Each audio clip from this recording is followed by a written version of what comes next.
자리에 앉으실까요? 우리 함께 공동체 고백, 주님 앞에 고백하고 말씀 나누도록 하겠습니다. 시작. 주님은 빛이십니다. 저희도 어두운 세상에 빛이 되게 하소서. 사회와 교회에 한 줄기 빛을 비추는 공동체 되게 하소서. 주여, 나의 마음과 몸을 주님께 드립니다. 나에게 주어진 것이 내 것이 아님을 깨닫게 하시고 헌신하여 이 땅에 하나님 나라를 이루게 하소서. 주님은 우리의 목자이십니다.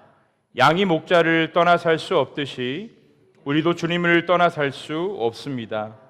주님께 순종하는 삶이 가장 안전하고 완전한 삶입니다. 이제 세상으로 나아가 예수 그리스도의 주인 되심을 선포하는 삶이 되게 하소서. 아멘. 오늘 함께 읽은 본문의 말씀을 통해 힘을 다하십시오, 힘을 다하십시오라는 제목으로 함께 하나님 말씀 나눕니다.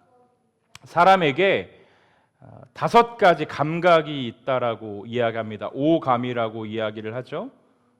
시각, 청각, 후각, 미각, 촉각, 이렇게 5가지 감각이 있다고 합니다. 그래서 우리 아기들 태어나면 어렸을 때 그 감각을 발달시켜주기 위해서 또 부모들이 노력을 하기도 합니다. 혹시 여러분은 그 5가지 감각 중에 어떤 감각이 가장 좀 민감하십니까? 우리 소영이는 혹시 저는 좀 이게 좀 민감합니다 하는 게 있어요? 네, 너요. 갑자기 물어봐서 제가 저희 아내에게 가끔 듣는 말이 있는데 그게 뭐냐면 생긴 거랑 다르게 민감해 이런 얘기를 가끔 듣습니다. 왜 그러냐면 제가 이 5가지 감각 중에 2가지 감각이 좀 발달이 되어 있어서 좀 불편한 게 있어요. 첫 번째가 후각이에요. 저는 냄새로 사람을 기억할 정도로 그 사람의 향수나 샴푸나 뭐 이런 것들로 좀 사람을 기억을 하거든요. 그러다 보니까 조그만 냄새에도 이제 좀 쉽게 반응을 하고, 특별히 뭐 땀 냄새나 이런 것들 뭐 좀 어렵기도 하고, 2번째가 더 심한데 제가 뭐 음악을 전공한 건 아니지만 이런 예배 사역 이런 걸 많이 해서 그런지 그래서 제 아내한테 정말 미안한데 제 아내가 조금만 숨을 크게 쉬어도 저는 잠을 잘 못 자요. 그래서 사랑이 많으면 그걸 냅둬야 되는데 제가 깨우거든요. 숨 좀 작게 쉬어달라고. 지금 원석이 빗발치는 것 같은 그런 느낌인데, 그래서 요즘은 저희 아내가 거꾸로 자요. 자다 일어나 보면 와이프 발이 옆에 이렇게 있는데, 저는 밖에서 자는 게 힘든 이유가 목사님들이랑 함께 보낼 시간이 많은데 우리 목사님들이 다 피곤하시거든요. 그래서 대부분 코를 고세요. 그래서 저는 밖에서 자는 게 상당히 힘들어요. 그래서 일부러 에어팟 노이즈 캔슬링 되는 거 가지고 가도 우리 사랑스러운 목사님들은 그 노이즈 캔슬링을 뚫고 귀에다가 코골이를 집어 넣어 주시더라고요. 그리스도인들에게는 저는 오감이 아니라 한 가지의 감각이 더 있다라고 생각을 하는데 그건 바로 영감, 이 영적인 감각이라고 생각을 합니다. 그리고 그 감각은 절대로 둔해져서는 안 되는 감각입니다. 타고난 거 아니고요, 만들어지는 것이고 개발되어지는 것이고 또한 숙제와도 같이 계속 유지되어져야 하는 이 감각인 것입니다. 왜냐하면 이 영적인 감각은 우리 영혼의 생명과 직결되어져 있기 때문이라는 것이죠. 여러분 함께 오늘 예배 드리시면서 이 말씀 앞에 저와 여러분의 이 영혼의 영적인 감각은 혹 괜찮은지, 건강한지를 말씀을 통해 좀 같이 점검하고, 무뎌지고 무너지기 쉬운 사회의 수많은 상황들 가운데 우리가 힘써 지켜야 될 신앙의 가치를 오늘 말씀을 통해 나누면서 도전, 은혜, 그리고 나아가 회개의 시간으로 하나님께서 이 시간을 이끌어 주시기를 주의 이름으로 축원합니다. 오늘 함께 읽은 본문의 말씀은 예수님께서 예루살렘이라는 곳을 목적지로 두시고 그 과정 가운데 각 성, 마을을 다니시면서 복음을 전파하시는 모습을 소개하면서 본문이 시작이 되어집니다. 본문에 보면 이런 표현이 있죠. 여행을 하셨다라는 표현을 쓰고 있습니다. 하지만 이 원어를 살펴보면 우리가 생각하고 있는 그 여행의 의미와는 전혀 다른 의미입니다. 여행이 아니라 원어적 해석은 계속해서 어떠한 일을 행하다, 이런 의미로 이 여행을 하였다라는 말. 그러니까 예수님께서는 각 성과 마을을 다니시면서 복음을 전파하는 그 일들을 계속적으로 지속적으로 하셨다라고 해석하는 것이 의미가 더 맞습니다. 이 예루살렘을 향한 그 여정을 멈추지 않고 계속적으로 행했다. 그런데 이 상황 가운데 왜 예수님의 이 예루살렘을 향한 목적지로 둔 이 여행길이 의미가 있는가? 우리가 지금 매일 성경에 따라서 누가복음을 묵상하고 있는데, 특별히 누가복음 9장 말씀부터는 예수 그리스도의 심판에 대한 이야기가 반복적으로 등장을 하고 있습니다. 예수님의 예루살렘을 향한 그 길은, 그 걸음은 단순한 여행길이 아니라 이제 다시 돌아올 수 없는 길이라는 것을 우리는 알고 있습니다. 왜 그렇습니까? 거기에는 고난과 십자가의 죽음이 기다리고 있기 때문이죠. 읽지는 않았지만 오늘 본문 이전에 13장 10절 말씀에 보면 예수님께서 회당에서 가르치신 사건을 소개하고 있는데, 그것이 예수님의 마지막 회당 사건이었습니다. 바꿔 얘기하면 예수님은 예루살렘을 향해 가시고, 예루살렘을 향해 가시는 그 예수님의 발걸음은 무엇을 향해 가는 발걸음입니까? 죽음과 고난을 향해 가는 발걸음이라는 것을 우리는 알 수 있습니다. 그런데 예수님께서 그 목적지를 변경하지 않으세요. 묵묵히 걸어가세요. 알고도 가십니다. 왜 그렇습니까? 하나님께서 자신을 이 땅 가운데 보내신 그 목표가 명확하기 때문에 수많은 방해와 공격에도 그 길을 꿋꿋하게 예수님은 걸어가신 것이죠. 예수님이시니까 걸어가셨지, 예수님이시니까 걸어가실 수 있지, 그렇지 않습니다. 인간의 몸을 입고 이 땅 가운데 오신 분이시기 때문에 예수님도 여전히 고통을 느끼셨고 갈등을 느끼셨다라는 것 우리가 알 수 있습니다. 그러나 나를 보내신 하나님의 뜻이 명확하니까 걸어갈 수 있는 것입니다. 사랑하는 여러분, 부르심에 대한 확신과 소망은 걸어가게 하는 힘이 있음을 여러분 기억하셨으면 좋겠습니다. 누가 뭐래도 상황과 여건으로 가는 것이 아니라 믿음과 확신으로 걸어가는 것이 부르심의 길이고 부르심을 감당하는 하나님의 백성들의 삶이라는 것이죠. 이 은혜가 우리 모두에게 있어 저와 여러분 각자를 부르신 하나님의 뜻 앞에 온전한 삶으로 영광을 돌리고 헌신되어지는 귀한 삶이 되시기를 축복해요. 각자 다른 삶으로 우리의 삶을 부르셨어요. 우리의 삶의 모습이 다른 건 전혀 하나님 앞에 반문할 이유가 없습니다. 하나님이 이렇게 우리의 삶을 인도하시는데 하나님께서 우리에게 무엇을 요구하시나, 우리에게 허락되어진 삶 속에서 드릴 영광을 우리가 고민할 수 있어야 된다는 것이죠. 남들과 비교하면서 남들이 하나님께 드린 것에 우리 마음을 빼앗기는 것이 아니라 내게 주신 환경과 내게 주신 은혜를 따라서 하나님 앞에 영광을 돌릴 수 있어야 돼요. 그런데 확실한 거 하나는 있어요. 나는 지금 하나님께 영광을 돌리는 삶을 살고 있는가에 대해서는 여러분 분명히 이렇게 질문하실 수 있어야 됩니다. 그 상황 가운데 한 사람이 예수님께 이렇게 나와 질문합니다. 예수님, 구원을 받은 사람이 적습니까? 예수님께서 그의 질문에 이렇게 대답하셔요. 좁은 문으로 들어가기를 힘쓰라. 예수님은 그 사람의 질문에 대답하신 것이 아니라 어떻게 해야지 구원을 얻을 수 있는지에 대해서 말씀해 주십니다. 유진 피터슨의 메시지 성경은 이 부분을 이렇게 표현합니다.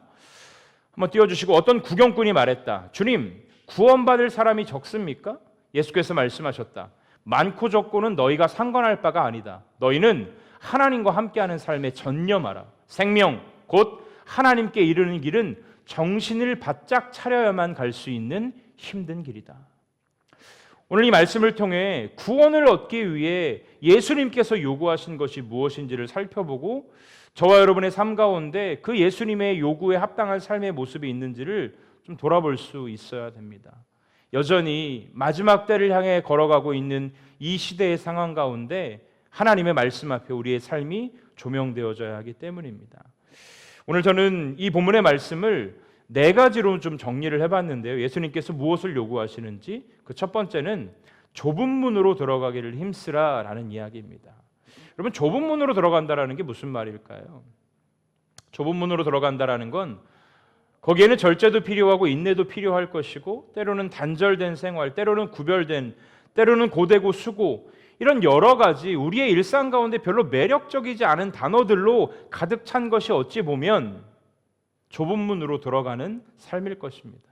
그러나 세상이 주는 그 매력이 아니라 영원한 하나님의 나라를 소망하는 우리의 삶에 있어서 인간의 육신의 옷을 입고 살아가는 7, 80년의 인생은 찰나이며 잠깐임을 기억할 때에 우리가 어디에 마음을 쏟아야 될지를 늘 우리는 고민할 수 있어야 되는 것입니다.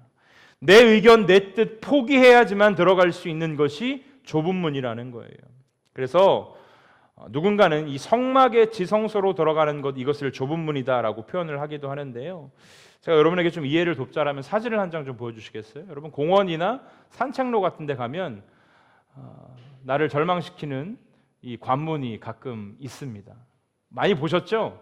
그러니까 자기가 들어갈 수 있는 이 통로를 이제 뭐 나이라든지 뭐 자기의 신체 조건대로 써놔서 뭐 통과할 수 있냐 없느냐 이런 거 하는 데가 많은데, 저도 예전에는 끝에부터 들어갈 수 있었는데 요즘은 중간 들어가기도 쉽지 않은 것 같습니다.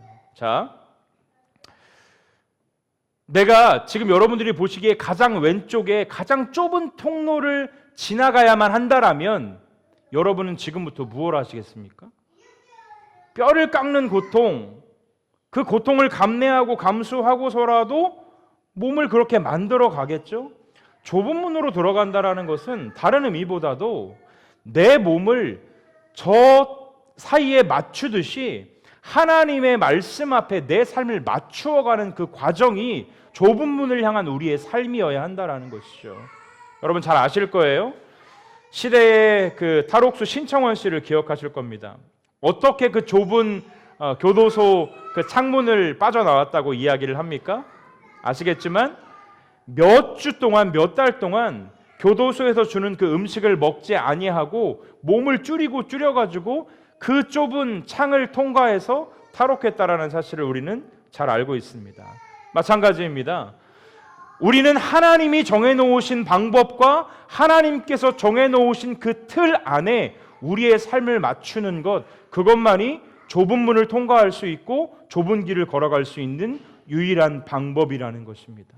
세상 살아가다 보면 요령이라는 것도 생기고요. 세상 살아가다 보면 경험이라는 것이 생겨서 그 경험과 요령을 통하여서 쉽게 갈 수 있는 길이 있습니다. 그러나 좁은 문을 통과하고 좁은 길을 걸어가는 삶은 그러한 삶이 아닙니다. 요령이 통하지 않는 곳이고 경험이 통하지 않는 곳이 아니라 하나님의 말씀대로만 갈 수 있고 하나님의 뜻대로만 갈 수 있는 것이 좁은 문이고 좁은 길이라는 사실을 우리는 기억해야 된다는 것입니다. 그 문을 통과하게 하시는 하나님의 뜻에 우리의 삶을 맞추는 것, 우리의 주장이나 권리가 중요하지 않고 오직 하나님의 뜻만 우리의 삶에 드러나는 것. 그런데 더 중요한 게 있어요. 제가 오늘 말씀의 제목을 여기서 좀 잡아봤는데, 그 문에 들어가라 여기서 끝나는 것이 아니라 그 문에 들어가기를 힘쓰라라고 이야기를 합니다. 이 힘쓴다라는 말의 원어가 아고니조마이라는 단어를 쓰는데, 이 신약 성경에서 대부분 운동 경기를 할 때 사용되는 단어입니다. 어떤 의미를 가지고 있느냐면 가능한 모든 것을 동원해서라는 의미를 가지고 있습니다.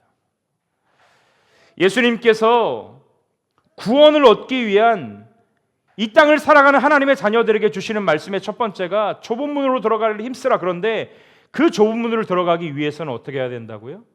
가능한 모든 것들을 동원해서 애를 써야만 들어갈 수 있다라는 것이죠. 제가 지난주 목요일에 끝나고 뉴스를 보는데 여자 프로농구 이제 챔피언 결정전 마지막 경기를 했더라고요. 그런데 제가 되게 감동된 게 뭐냐면, 또 워낙 운동 좋아하니까 뉴스를 봤는데, 그리고 하이라이트를 좀 보니까 상황이 이래요. 5판 3선승제입니다. 두 게임을 먼저 이겼어요. 이 팀이 한 게임만 더 이기면 우승입니다. 그런데 경기가 내내 박빙의 승부로 흘러갑니다. 근데 2패를 먼저 안고 있는 팀이 3초를 남겨놓고 1점을 앞서고 있었습니다. 1점을 뒤지고 있었습니다. 2승을 먼저 챙긴 팀은 이 2초만 지켜내기만 하면 우승을 하는 것이고, 이 2패를 먼저 하고 있는 팀은 한 골만 들어가면 역전승으로 기사회생을 하는 거죠. 그런데 마지막 그 2패를 먼저 안고 있던 팀의 에이스 선수가 멋지게 터닝슛을 했는데 그게 들어가지 않았어요. 그리고 들어가지 않음과 동시에 버저가 울려서 경기가 끝났습니다. 그런데 제 눈에 들어왔던 건 이 선수들이 얼마나 집중을 했는지, 그 림을 맞고 나온 공을 리바운드 한다고 하잖아요. 이미 경기가 끝나서 버저가 울려서 그 우승팀 선수들이 나와가지고 지금 막 기뻐하는데 이 공을 끝까지 잡고 있던 두 선수는 계속 싸우고 있더라고요. 공을 잡고 계속 싸우고 있더라고요. 제가 정말 멋있다라는 생각이 들었어요. 얼마나 집중을 했으면, 얼마나 사력을 다하고 얼마나 온 힘을 쏟았으면 주변의 소리에 아랑곳하지 않고 그렇게 할 수 있었을까?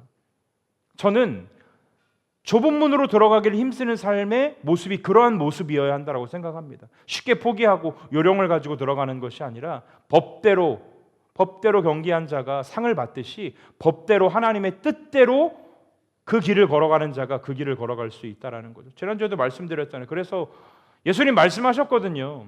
이 길 찾는 자가 적을 거라고. 여러분 한 주간 그 기도 하셨습니까? 우리가 지난주 주일 예배 끝나고 그 기도 했잖아요. 주님, 이 길을 찾는 이가 분명 적다고 했는데 그 길 찾는 이가 내가 되기를 원합니다라고.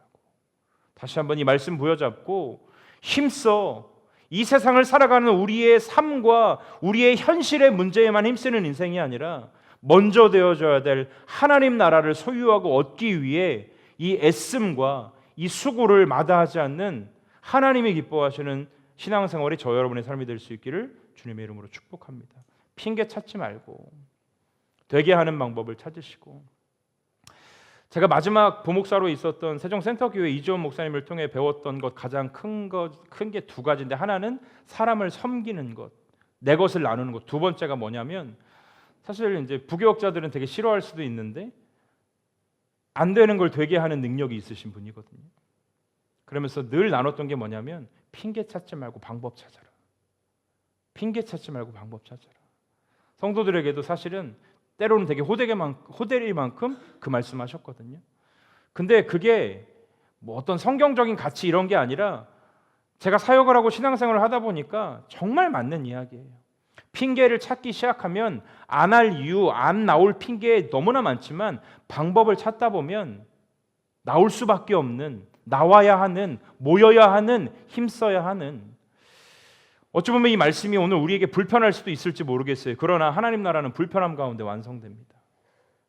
평안하고 편안 가운데 하나님 나라 임하는 거 아닙니다.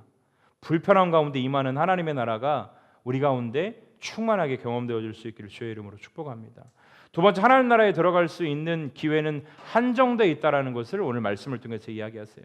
25절 말씀 띄워주시고 한번 같이 읽어볼까요? 시작. 집주인이 일어나 문을 한 번 닫은 후에 너희가 밖에 서서 문을 두드리며 주여 열어주소서 하면 그가 대답하여 이르되 나는 너희가 어디에서 온 자인지 알지 못하리라 하리니. 한번 따라해 보실까요? 지금이, 오늘이 기회입니다. 주의 날이 도적같이 임한다라고 말씀하셨어요. 우리에게 내일은 철저하게 하나님의 시간입니다. 오늘 예배팀과 예배 전에 기도할 때 그 제목 나눴거든요. 우리는 아무도 내일을 보장받지 못한 사람이에요. 왜? 내일은 내 시간이 아니거든요. 하나님의 시간이거든요. 하나님께 달려있는 시간이거든요. 우리에게 내일은 철저하게 하나님의 시간임을 기억해야 돼요. 나의 날이 아닙니다. Here and now, 지금 여기 계신 하나님과 오늘을 살아가는 것, 그것이 우리의 신앙이라는 것입니다. 제가 좋아하는 말이 있거든요. 잠잘 때 눈 감는 건 내 의지이지만 아침에 눈 뜨는 건 하나님의 은혜다. 잠잘 때 눈 감는 건 내 의지이지만 아침에 눈 뜨는 건 하나님의 은혜다. 동의하십니까, 여러분? 삶의 작은 부분까지도 우리는 하나님의 주권, 하나님의 간섭 안에 있음을 기억하셔야 됩니다. 사랑하는 여러분, 믿음으로 오늘을 살아가시고 오늘을 살아내시기를 간절히 축복합니다. 오늘 예배하시고 할렐루야, 오늘 기도하시고 오늘 말씀 앞에 서시고 오늘 사랑하십시오. 우리의 시간은 오늘임을 기억하시기를 바랍니다. 한번 닫힌 그 구원의 문이 열려지지 않습니다. 오늘이 기회입니다. 하나님께서는 이 기회가 한정되어 있다라는 것을 말씀해 주시는 것입니다. 세 번째, 우리가 기억해야 될 것, 하나님의 나라는 외적인 요소를 통해 들어갈 수 없다라는 것 알아야 합니다. 26절과 7절에 보면 우리가 주 앞에서 먹고 마셨으며 주는 우리의 길거리에서 가르치셨다 하나 나는 너희가 어디에서 왔는지 모른다. 행악을 행하는 자들아 나를 떠나가라. 이렇게 말씀하세요. 예수님은 그들이 하는 일을 악한 행동으로 여기셨어요. 마음과 중심이 담기지 않은 그 행위를 하나님은 악행이라 말씀하세요. 기뻐하시지 않으세요. 주 앞에서 먹고 마셨으나 무슨 얘기입니까? 주 앞에서 먹고 그분과 이미 관계도 있다라는 거예요. 그런데 주님 앞에서 먹고 마시는 관계는 있었지만 그 행위는 있었지만 동기와 중심이 예수님과 함께하고 있지 않았기 때문에 예수님은 그들의 행위를 인정하실 수 없었다라는 것이죠. 저와 여러분의 삶 가운데도 마음 없이 드리는 행위를 조심하셔야 돼요. 습관을 따라 예배하고 마음 없이 드려지는 우리의 헌신이나 우리의 고백들을 조심할 수 있어야 돼요. 그래서 제가 이제 하루에 교회에서 3번 기도 시간을 갖는데 요즘은 왜냐하면 저도 시간 지나 보니까 제가 하는 기도가 물론 활동 반경이 정해져 있기 때문에 크게 다를 수 없지만 그래서 요즘 저는 기도문 보고 좀 기도를 하거든요. 왜냐하면 내 고백도 중요하지만 내가 몰랐던 고백도 하나님께 드릴 수 있기 때문에 그러다 보면 또 하나님께서 연결지어 생각나게 하시는 그런 기도들이 있다라는 거죠. 우리는 종교 행위와 삶을 드리는 행위를 분별할 수 있도록 기도해야 될 것입니다. 우리 함께 이사야 29장 13절의 말씀을 함께 큰 소리로 읽어보겠습니다. 시작. 주께서 이르시되 이 백성이 입으로는 나를 가까이하며 입술로는 나를 공경하나 그들의 마음은 내게서 멀리. 같이 읽자니까요. 그들이 나를 경외함은 사람의 계명으로 가르침을 받았을 뿐이라. 아멘. 이 백성이 입으로는 나를 공경하나 가까이 하나 마음이 떠나갔다라는 거예요. 마태복음 7장 22절과 23절 말씀도 함께 읽어볼까요? 같이 한번 읽습니다. 시작. 그날에 많은 사람이 나더러 이르되 주여 주여 우리가 주의 이름으로 선지자 노릇하며 주의 이름으로 귀신을 쫓아내며 주의 이름으로 많은 권능을 행하지 아니하였나이까 하리니 그때에 내가 그들에게 밝히 말하되 내가 너희를 도무지 알지 못하니 불법을 행하는 자들아 내게서 떠나가라 하리라. 아멘. 주님 마음에 드는 거 쉬운 거 아니거든요. 내 뜻과 방법대로 내가 드려지면 하나님 다 받으시는 것이 아니라 우리는 끊임없이 하나님의 말씀대로 뜻대로. 신앙생활 쉬운 게 아니잖아요, 여러분. 왜 힘듭니까? 여러분, 부부 생활이든지 관계 속에서도 서로 맞춰가는 과정이 결코 쉽지 않잖아요. 맞춰가는 과정 속에서 때로는 그 관계를 포기하기도 하잖아요. 그런데 하나님과 우리 사이의 관계는 서로 맞추는 게 아니라 하나님께 우리가 맞추는 거예요. 하나님은 아무리 주님의 이름으로 행한 그 행위를 한다 할지라도 마음이 담겨지지 않는 그 행위는 불법이라 말씀하시고 악행이라 말씀하시는 거죠. 제가 예전에 불렀던 그런 찬양들 다시 부르다 보면 그 찬양이 되게 유치하게 느껴졌는데 그렇지 않구나라는 걸 좀 느끼거든요. 우리 한번 이 찬양 한번 같이 좀 불러보면 좋을 것 같아요. 돈으로도 못 가요. 혹시 기억하십니까? 제가 정말 놀라운 건 우리 소영자매한테 이거 반주 좀 해달라고 했더니 목사님 저희 찬양 몰라요. 그래가지고 세대 차이가 몇 년생이죠? 96? 자, 한번 불러볼게요.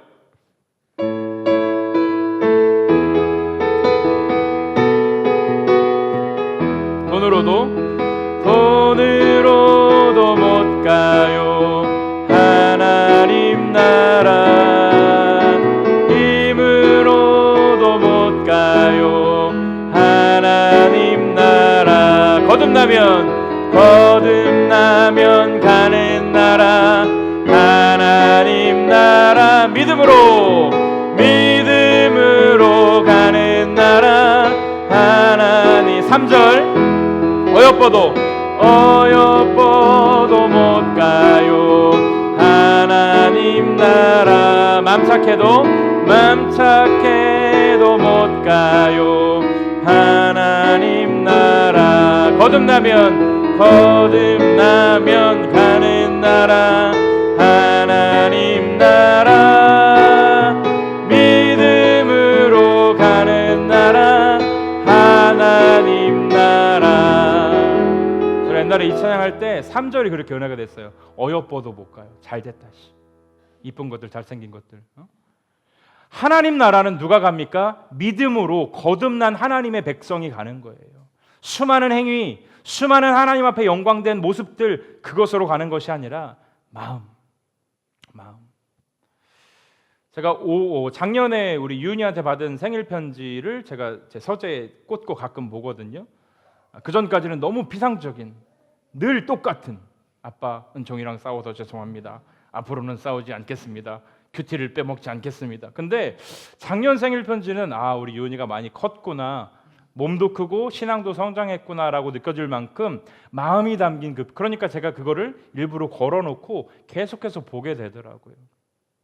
수많은 어떠한 것보다도 이 마음을 나눌 수 있고 마음을 드릴 수 있고 마음이 느껴지면 거기에 감화가 되어지고 감동이 되어지는 것이죠. 마지막으로 예수님께서는 하나님 나라는 복음 앞에 엎드리고 순종하는 자에게 임한다라는 것을 말씀해 주세요. 유대인들에게 있었던 구원관이 무엇이었습니까? 이스라엘과 같이 선민 사상. 그래서 나는 무조건 구원받는다. 나는 유대인이다. 이런 생각들이 있었잖아요. 강하게. 그러나 그러한 구원관에 대한 경종을 지금 울리는 거예요. 그리고 이방인들에게도 복음이 구원이 임한다라는 이 소망의 메시지를 예수님께서는 전달해 주고 계신 것입니다. 내 환경이나 위치가 나를 구원받게 하는 건 아니에요. 좋은 교회에 다닌다고 구원받는 거 아니에요. 좋은 공동체와 좋은 사람들이 내 주변에 있어서 구원받는 거 아니에요. 내 믿음으로 내 신앙을 고백할 수 있어야 돼요. 제가 우리 아이들에게도 늘 그 얘기 하거든요. 니네 아빠가 목사이기 때문에 너희가 구원을 쉽게 받는 게 아니다. 구원은 철저하게 1인칭 내가 하나님 앞에서 내 믿음 내 고백으로 받는 것이다. 우리도 마찬가지예요. 여러분 안에 구원의 고백이 있기를 주의 이름으로 축원합니다. 하나님 앞에서 내 고백으로 받을 수 있는 그 구원, 오직 믿음으로 받는 그 구원. 그래서 우리는 이 믿음을 구해야 되고 이 믿음을 지키며 살아가야 됩니다. 그 믿음을 어떻게 얻는가? 함께 로마서 10장 17절 말씀 큰 소리로 읽어보겠습니다. 시작. 그러므로 믿음은 들음에서 나며 들음은 그리스도의 말씀으로 말미암느니라. 아멘. 여러분, 저 개인적으로는 성경 통독 시간을 통해 하나님이 저를 성장시키시는 것을 느끼고 있어요. 다른 것이 아니라 말씀이 계속 들려지니까, 말씀이 내 삶의 이전보다 풍성해지니까 하나님이 그렇게 만들어 가시고 빚어 가심을, 그렇다고 해서 저와 여러분이 그 통독 앞에 대단한 사람이 되어지는 것 아니지만 조금씩 빚어 가시고 만져 가시고 세워 가시는 그 하나님. 오직 믿음은 하나님의 말씀을 들음으로 난다라고 성경이 명확하게 제시했다라면 우리는 말씀 앞에 서는 시간을 당연히 가져야죠. 주님 믿음 주세요 구하지 마시고 그 기도하시지만 믿음은 들음 하나님의 말씀이라고 했으면 말씀 앞에 서시면 그 시간들을 통해 하나님께서 우리에게 믿음을 주시는 줄로 믿습니다. 말씀을 정리합니다. 사순절을 개인적으로 여러 통로를 통해 보내면서 저 개인의 신앙과 믿음, 사역의 현주소를 보게 됩니다. 기도할 수밖에 없고 주여를 찾을 수밖에 없었습니다. 그런데 또 현실과 타협을 하는 무뎌지는 저를 발견합니다. 이 반복, 어찌 보면 이게 주님 앞에 설 때까지 우리의 모습이지 않을까 예상해 봅니다. 그러나 힘을 내어 최선을 다해 주님 주신 은혜를 따라 한 걸음 한 걸음 걷다 보면 어느새 한 뼘 자라 있는 우리를 발견하게 될 것이고 어느새 조금씩 성장해 있는 우리는 발견하게 될 것입니다. 마지막으로 짧은 찬양 영상 하나 보고 마치도록 할 텐데요. 혹시 이게 보니까 한 20몇 년, 거의 30년 된 찬양인데 예전에 맛 잃은 소금이라는 찬양이 있었습니다. 아주 우스꽝스럽고 재미있는 가사의 표현인데 설교 준비하면서 보니까 옛날에는 그냥 웃겼는데 지금은 울음이 나더라고요. 우리 짧게 이 찬양 영상 가사 생각하시고 보시고 말씀 정리하고 기도하는 시간 갖겠습니다.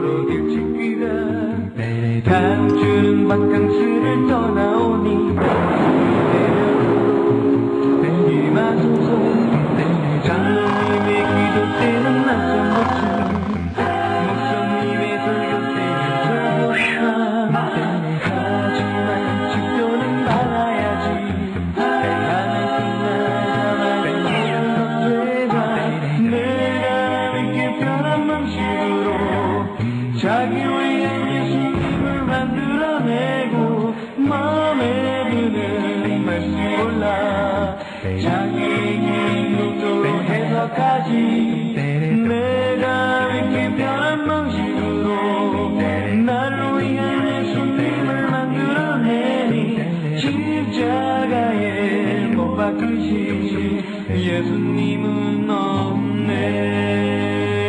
세상의 소금이 되어 썩지 않아야 하건대 이처럼 맛을 잃은 소금이 되었으니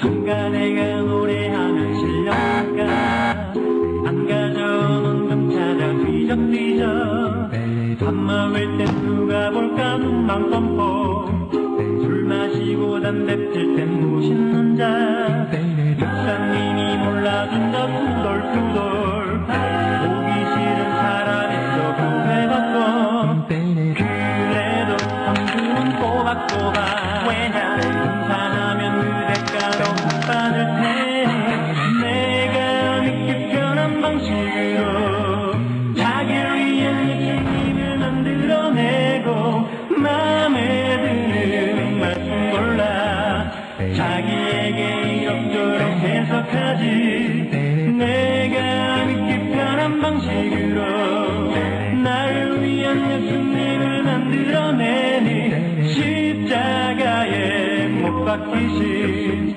예수님은 없네. 세상의 소금이 되어 썩지 않아야 하건대 이처럼 맛을 잃은 소금이 되었으니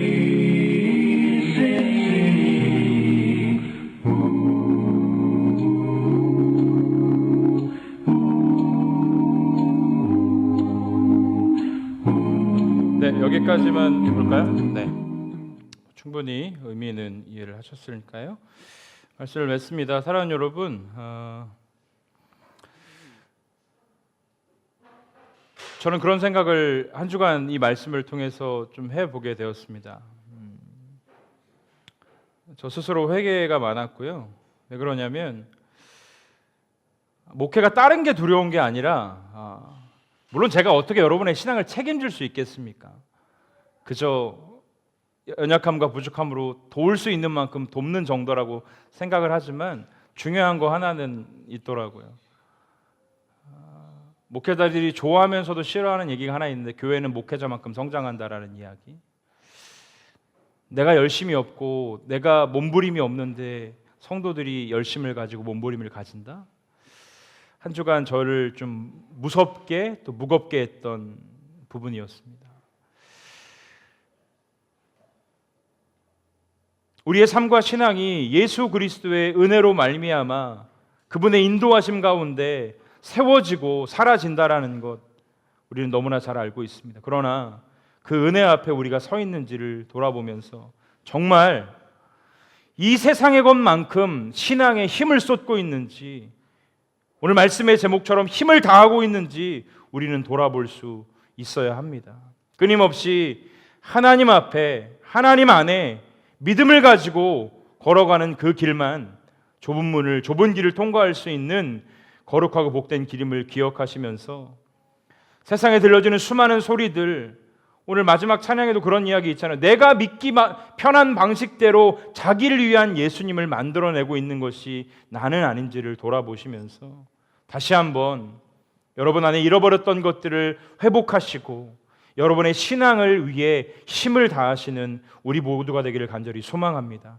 그런 자만이 좁은 길을, 좁은 문을 걸어갈 수 있고 통과할 수 있기 때문입니다. 함께 우리 찬양 부르고 기도하는 시간 가질 텐데요.